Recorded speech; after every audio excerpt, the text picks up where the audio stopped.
പവിത്രേട്ടാ ഒന്ന് എണീക്ക്. ഇതെന്താ സംഭവം? എന്ത് സംഭവം?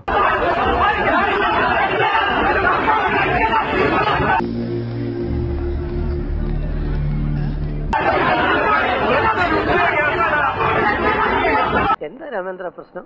പ്രശ്നം പറഞ്ഞാൽ ഭയങ്കര തമാശയാ. തിങ്കളാഴ്ച രാത്രിയിലാണ് കോഴിക്കോട് നാദാപുരം കല്ലാച്ചി റോഡിൽ ഈ സംഭവം നടക്കുന്നത്.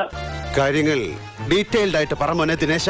അതായത് 2 യുവാക്കൾ ഈ കല്ലാച്ചി റോഡിലുള്ള ഒരു തുണിക്കടയിൽ ഷർട്ട് വാങ്ങാൻ എത്തുന്നു. സ്വാഭാവികം. 2 പേരും തെരഞ്ഞെടുത്തത് ഒരേ കളറിലുള്ള ഷർട്ടാണ്. രമേശിന്റെ മേടിച്ചേ പറഞ്ഞില്ലാത്തണ്ടി. ഇതിൽ പ്രകോപിതരായ യുവാക്കൾ ആദ്യം ഈ കടയ്ക്കുള്ളിൽ വെച്ച് പരസ്പരം ഏറ്റുമുട്ടി.